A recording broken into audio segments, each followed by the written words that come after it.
बात होती है गोजो के पास्ट से। पर उससे पहले मैं आपको एक चीज क्लियर कर दूं कि जो सा सीजन 2 है ये 2 पार्ट्स में डिवाइडेड है। फर्स्ट पार्ट है गोजो का पास्ट आर्क, जिसमें हमें गोजो के काले कारनामों के बारे में पता लगेगा, और दूसरा है शिबुया इंसिडेंट आर्क, जो कि सीजन 1 के ही आगे की स्टोरी को कंटिन्यू करेगा।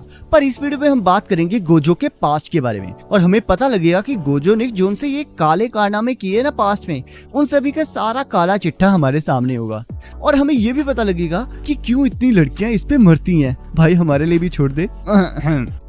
सॉरी। इस आंख में हमें पता चलेगा कि गोजो इतना ओवर पावर्ड कैसे है, और इस लोंडे के पास इतनी सारी पावर आई कैसे, और ऊपर से इसके और इसके लोंगोटिया यार मतलब कि इसके और गेटो के बीच में दरार आई कैसे। तो देखते हैं कि आखिरकार कैसे ये दो दोस्त बने जानी दुश्मन। तो चलते हैं 2006 में, जहां हम देखते हैं मैं और आयोरी एक केस सॉल्व करने जाते हैं और वो वही कैद हो जाते हैं, और तब उन्हें बचाने के लिए गोजो, गेटो और शोको को भेजा जाता है। पर हम देखते हैं मैं और आयोरी बहुत सारी कोशिशों और कैलकुलेशन करके वहां से बाहर निकलने का रास्ता ढूंढ ही लेते हैं। और तब गोजो आयोरी से कहता है, तो देखो आयोरी, मैं तुम्हें आखिरकार बचाने आ ही गया, जिससे आयोरी गुस्सा हो जाती है और तभी एक कर्स स्पिरिट उस पर हमला कर देती है। और हम देखते हैं गेटो अपनी कर्स स्पिरिट से उसे बचा लेता है, और तब आयोरी शोको के गले लगकर रोने लगती है। तब मैं उनसे वेल के बारे में पूछती है, जिसे सुनकर वो सभी सुन्न हो जाते हैं। अरे देवा, ये गड़बड़ है बाबा। और तब स्कूल में मासामिची पूछते हैं, तो अब मुझे बताओ, बिना सुपरविजन के किसका आइडिया था वहाँ जाने का? और तब वो दोनों गोजो की तरफ इशारा करते हैं। और तब थोड़ी देर बाद गोजो और गेटो बास्केटबॉल खेल रहे होते हैं, और तब गोजो कहता है, मैं तो अब लोगों को बचाते बचाते थक चुका हूँ। तब गेटो कहता है, jujutsu sorcerers non jujutsu sorcerers को बचाने के लिए ही एग्जिस्ट करते हैं। और तब गोजो उसका मजाक उड़ाने लगता है, जिससे गेटो को गुस्सा आ जाता है। और तभी मासामिची वहाँ आ जाते हैं और उन्हें एक नए मिशन के बारे में बताने लगते हैं। और तब मासामिची कहते हैं, मास्टर टेंगन के लिए एक स्टार प्लाज्मा वेसल मिली है, और तुम्हें उसे यहाँ लेकर आना होगा और उसे इरेज करना होगा। जैसे कि तुम लोग जानते ही हो कि मास्टर टेंगन की पावर पिलर ऑफ जुजुत्सु और जुजुत्सु स्कूल को बैरियर प्रोवाइड करती है, और उनके पास इमोर्टैलिटी की भी पावर है, पर वो फिर भी बूढ़े होते जा रहे हैं। तो अब एक टाइम के बाद उनकी पावर्स को एक कंपैटिबल बॉडी चाहिए होगी, जो कि एक स्टार प्लाज्मा वेसल होगी, और हर 500 सालों में मास्टर टेंगन को इसी तरह की स्टार प्लाज्मा वेसल के साथ मर्ज करना पड़ता है, ताकि वो न्यू स्टेट में जाकर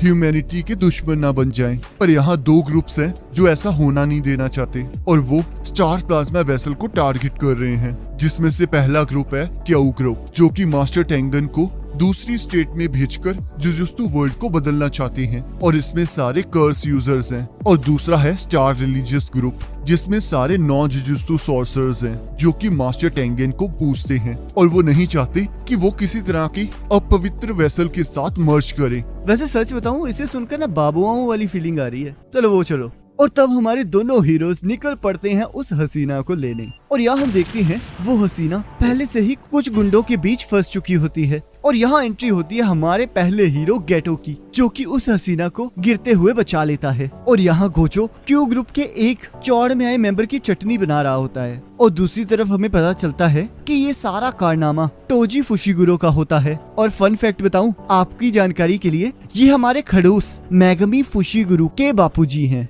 जिन्होंने अपने टमाटर को पैसों के लिए बेच दिया। ओए टमाटर नहीं है, सपुत्र है, सपुत्र। ओ सॉरी सपुत्र को। और ये सारे कारनामे वो स्टार रिलीजियस ग्रुप के पैसों के लिए कर रहा है, और उसने उन लोगों को गोजो को कमजोर करने के लिए भेजा होता है। और इधर वो हसीना, वो जालिम परी गोजो की बाहों में पड़ी, और उसके बाद गोजो को भी पड़ी।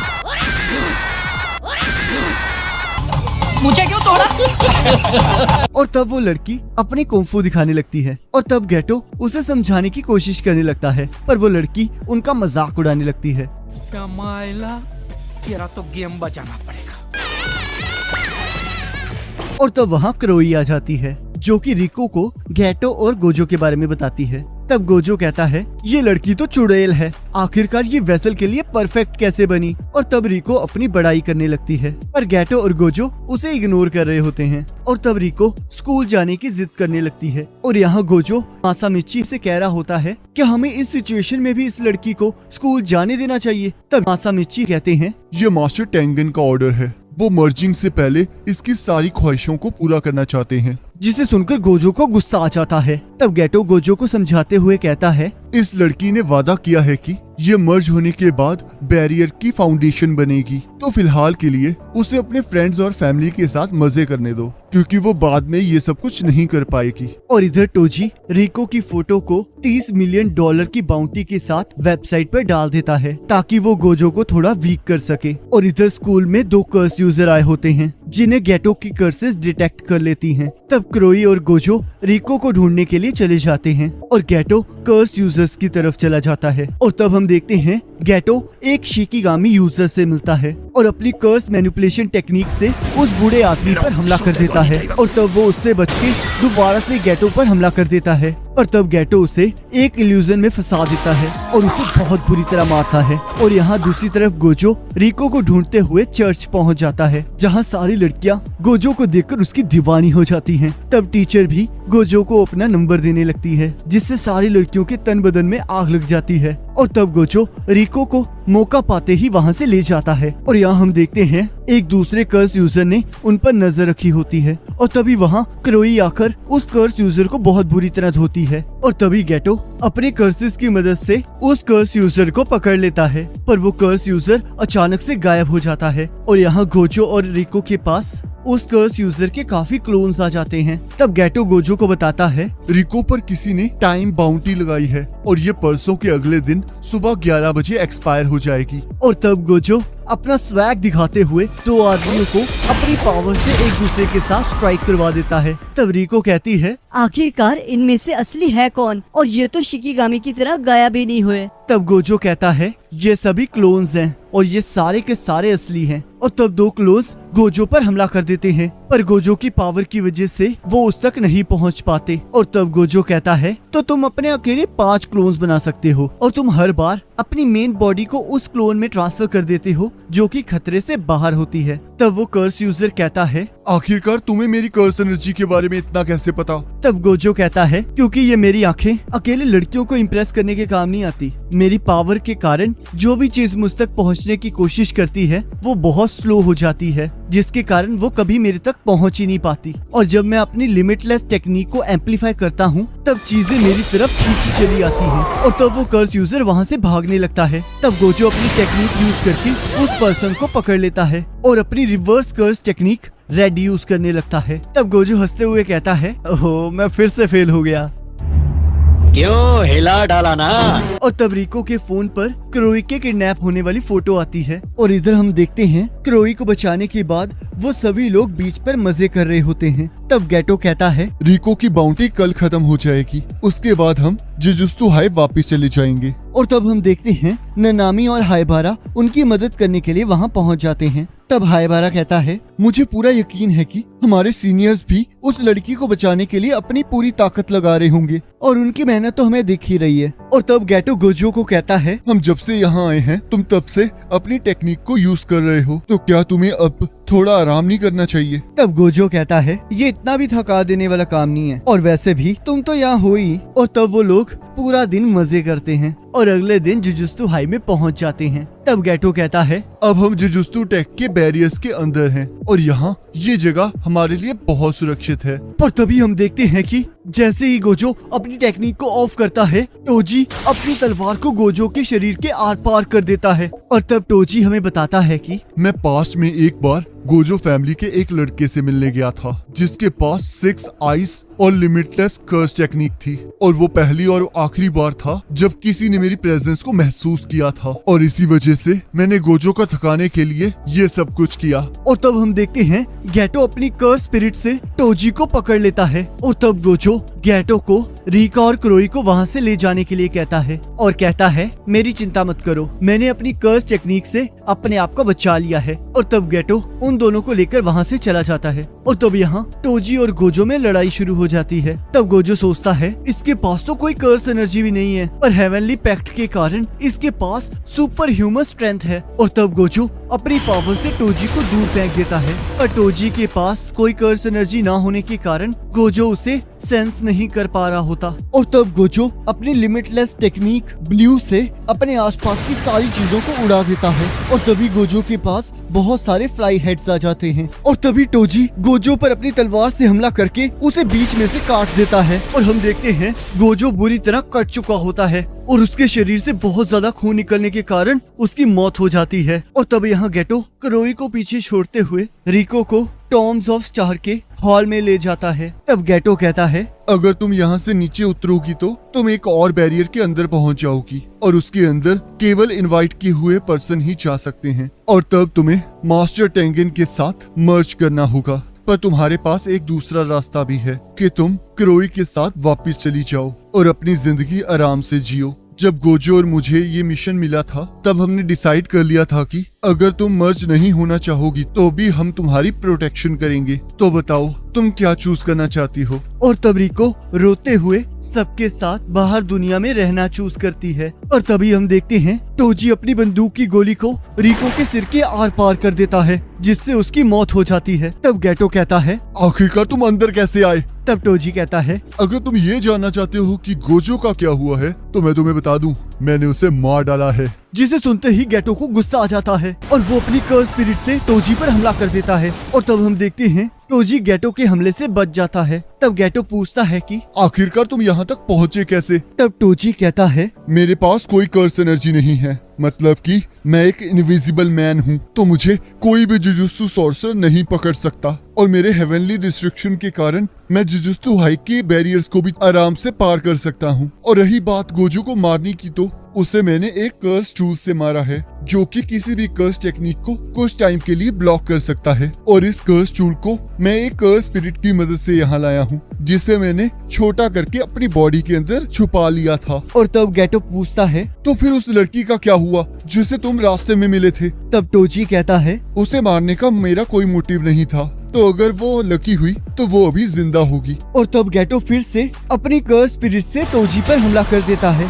पर हम देखते हैं टोजी उसे हरा देता है। और तब गेटो टोजी की कर्स स्पिरिट को एब्जॉर्ब करते हुए कहता है, मेरी टेक्निक का नाम कर्स मैनिपुलेशन टेक्निक है और मैं इसकी मदद से कर्सिस को एब्जॉर्ब करके कंट्रोल कर सकता हूँ। पर हम देखते हैं टोजी गेटो पर अपनी तलवार से हमला करता है और वो लोग नीचे गिर जाते हैं। तब टोजी हंसते हुए कहता है, मुझे यकीन नहीं हो रहा कि मेरे जैसे बिना कर्स एनर्जी के यूजर से तुम सभी इतनी आसानी से हार गए। और तब हम देखते हैं टोजी रिको की बॉडी को स्टार रिलीजियस ग्रुप के हेड के पास ले जाता है जहां उनका बॉस उसे पैसे देने की बात करता है और कहता है, स्टार रिलीजियस ग्रुप हमेशा से मास्टर टेंगन की पूजा करता आया है और पहले भी जुजुत्सु सॉर्सर्स और नॉन जुजुत्सु सॉर्सर्स के बीच नहीं बनती थी, जिसकी वजह से आज का स्टार रिलीजियस ग्रुप बना है। और इस बार इतिहास में पहली बार एक पाप हुआ है। हमारे मास्टर टेंगन एक इम्प्योरिटी के साथ मर्ज होने वाले थे और अगर हमने इसे ना रोका होता तो हम अपने फॉलोअर्स को क्या जवाब देते, पर अब हमारे पास वो है जो हमारे हाथों से खोने वाला था। और तब वो रिका की बॉडी को लेकर वहाँ से चला जाता है। और तब हम देखते हैं टोजी जब वापस जाने लगता है तब उसे रास्ते में गोजो दिखाई देता है जिसे देखकर वो पूरी तरह शॉक हो जाता है। तब गोजो कहता है, जब तुमने मुझ पर हमला किया था तब मैंने अपनी पूरी एनर्जी को रिवर्स कर्स टेक्निक में लगा दिया था जिसकी वजह से मैं अपने आप को बचा पाया, पर आज से पहले मैं इसे कभी इस्तेमाल नहीं कर पाया था। पर देखो मैंने मौत के करीब पहुंचते ही इस पर महारत हासिल कर ली और अब तुम इसलिए हारोगे क्योंकि तुमने उस टाइम मेरे सिर पर हमला नहीं किया था। और तब टोजी गोजो पर हमला कर देता है पर तब गोजो उसे बड़े आसानी से डॉज करके उस पे कर्स एनर्जी रिवर्सल रेड से हमला करता है। तब टोजी बहुत दूर जाकर गिरता है। तब टोजी गोजो को देखकर सोचता है, ये तो मॉन्स्टर बन चुका है और अब ये लिमिटलेस टेक्निक की सारी एप्लीकेशन को यूज करने लगा है, जिसमें से पहली है ये किसी भी चीज को अपने पास आने से रोक सकता है और दूसरी है limitless curse technique amplification blue और तीसरी है रिवर्स कर्स टेक्निक रेड। और अच्छी बात तो ये है कि मैं इन तीनों चीजों को बड़े आसानी से संभाल सकता हूँ। और तभी टोजी फिर से गोजो पर हमला कर देता है पर गोजो उसके हमले को बड़े आसानी से डॉज करते हुए सोचता है, रिको मुझे माफ कर देना कि मैं तुम्हारे लिए गुस्सा नहीं हूँ, पर मैं क्या करूँ, मुझे इस टाइम ये दुनिया बहुत अच्छी लग रही है। जुजुत्सु की दुनिया में जब कोई टेक्निक किसी को पास ऑन होती है तब उसकी एक ही एडवांटेज होती है कि उसे यूज कैसे करना है उसके बारे में पहले ही बताया गया होता है और यही इसकी डिसएडवांटेज है। क्योंकि ये इंफॉर्मेशन कभी भी लीक हो सकती है और तुम्हें देखकर ऐसा लग रहा है जैसे कि तुम ज़ेनिन क्लैन से हो और इसी वजह से तुम्हें मेरी टेक्निक के बारे में इतना कुछ पता है। पर एक ऐसी टेक्निक है जो गोजो क्लैन के कुछ ही लोगों को पता है। और तब गोजो रेड और ब्लू टेक्निक को मिलाकर इमेजिनरी टेक्निक पर्पल बनाता है और उसे टोजी पर फायर कर देता है। और तब टोजी सोचता है, मैंने आज से पहले कोई भी काम फ्री नहीं किया, पर मैंने ये लड़ाई इसलिए लड़ी क्योंकि मेरे सामने लिमिटलेस टेक्निक का नया मालिक खड़ा था, जो कि इस टाइम सबसे पावरफुल जुजुत्सु सॉर्सर बन चुका है। और अगर मैं इसे हरा देता तब मैं उस ज़ेनिन क्लैन को दिखा सकता था कि उसने मुझे रिजेक्ट करके कितनी बड़ी गलती की है। पर जब मैंने वो पाने की कोशिश की जो मैं नहीं पा सकता था, मैं तभी हार गया था। और तब टोजी अपने बच्चे को याद करता है और गोजो उससे उसकी आखिरी ख्वाहिश पूछता है। तब टोजी कहता है, आज से 2 या 3 साल बाद मेरे बेटे को ज़ेनिन क्लैन को बेच दिया जाएगा, तो मैं ये तुम पर छोड़ता हूँ कि तुम उसके साथ क्या करना चाहते हो। और तभी टोजी की मौत हो जाती है। और यहाँ हम देखते हैं गेटो गोजो को ढूंढते हुए स्टार रिलीजियस ग्रुप की एक फैसिलिटी पहुँच जाता है, जहाँ सभी लोग तालियां मार रहे होते हैं और गोजो रिको की लाश को लेकर बाहर आ रहा होता है। तब गोजो कहता है कि क्या मैं इन्हें मार डालूं, क्योंकि मुझे इस टाइम कुछ भी समझ नहीं आ रहा है।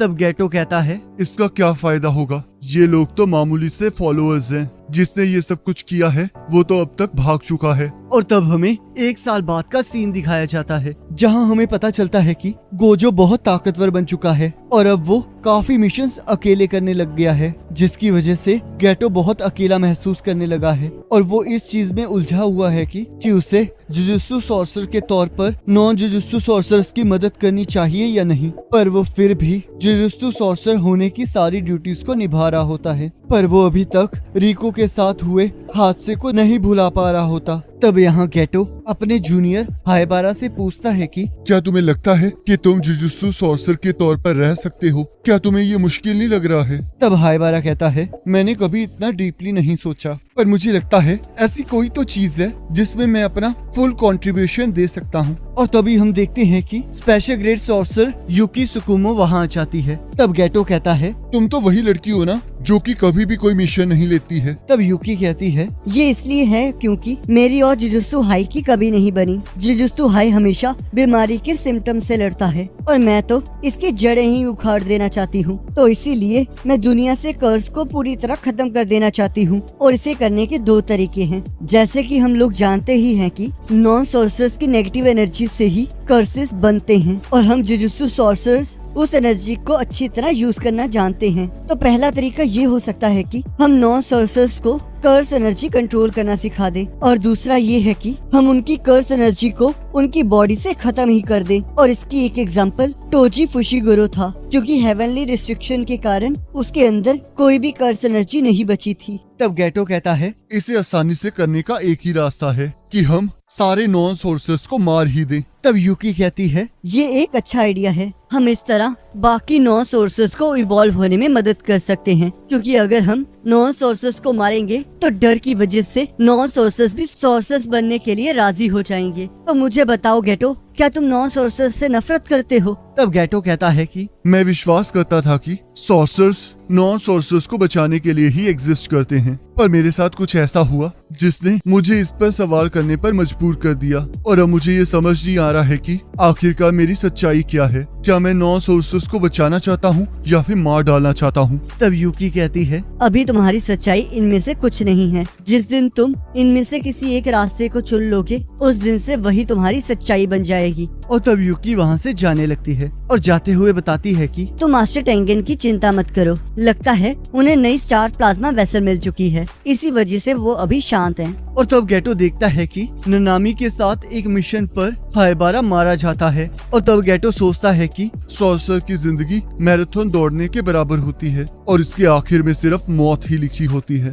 तब हम देखते हैं कि गेटो एक मिशन के लिए एक विलेज में जाता है, जहां 2 लड़कियों को विलेजर्स ने पकड़ा होता है, जिन पर कर्स एनर्जी यूज करने का इंजाम होता है और विलेजर्स उन्हें बुरा भला कह रहे होते हैं। तब गेटो उन विलेजर्स को मारकर उन लड़कियों को बचा लेता है। और यहाँ मासामिची और गोजो दोनों ये खबर सुनकर हैरान हो जाते हैं और तब यहाँ गेटो शोको से मिलने आता है और शोको गोजो को गेटो के शिंजुकू में होने के बारे में बताती है। तब गोजो वहाँ आकर गेटो से ये सब कुछ करने का कारण पूछता है। तब गेटो कहता है, मैं एक ऐसी दुनिया बनाना चाहता हूँ जहाँ सिर्फ जुजुत्सु सॉर्सर्स ही एग्जिस्ट करेंगे। तब गोजो कहता है, क्या तुम इसके लिए अपने माँ बाप को भी मार डालोगे? तब गेटो हाँ कहता है। तब गोजो कहता है कि ये पॉइंटलेस है और ये एक ऐसी चीज है जो तुम कभी नहीं कर सकते, ये तुम्हारे लिए इम्पॉसिबल है। तब गेटो कहता है, ये झूठ है गोजो, ये सब कुछ तुम बहुत आराम से कर सकते हो और तुम फिर भी मुझे ये कन्विंस कर रहे हो कि ये इम्पॉसिबल है। तो मुझे बताओ गोजो, क्या तुम ताकतवर हो इसलिए गोजो सातुरो हो,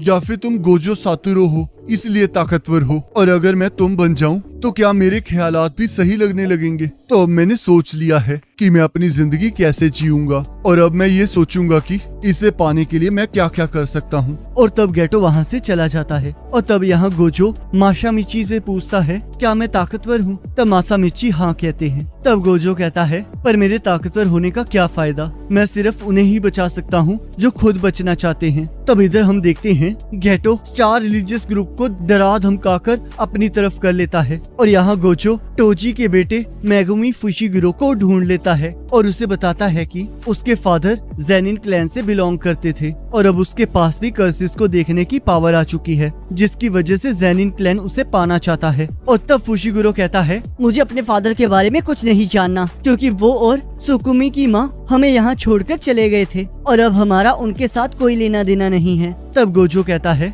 ठीक है, पर अगर तुम्हें कभी कुछ जानना हो तो तुम मुझसे पूछ सकते हो। तो अब मुझे बताओ, क्या तुम जेनिन क्लैन के पास जाना चाहते हो? तब फुशिगिरो कहता है, क्या सुकुमी वहाँ खुश रहेगी? तब गोजो उसे मना कर देता है, जिससे फुशिगिरो चिड़चिड़ा हो जाता है। तब गोजो कहता है, चिंता मत करो, तुम सब कुछ मुझ पर छोड़ दो और हाँ, मैं तुमसे बहुत मेहनत करवाऊंगा ताकि तुम मुझसे भी ज्यादा स्ट्रॉन्ग बन सको। और तब हमें प्रेजेंट का सीन दिखाया जाता है जहाँ फुशिगिरो, नोबारा और इटाडोरी गोजो को उठा रहे होते हैं और तब गोजो हंसने लगता है। और इसी के साथ सीजन 2 का फर्स्ट पार्ट यानी कि गोजो पास्ट आर्क खत्म हो जाती है। अब इसके बाद स्टार्ट होगी शिबुया इंसिडेंट आर्क, जो कि जुजुत्सु काइसन की सबसे एपिक आर्क है, जिसका लिंक आपकी स्क्रीन पर आ रहा होगा। आप उस पर क्लिक करके उस वीडियो को देख पाओगे।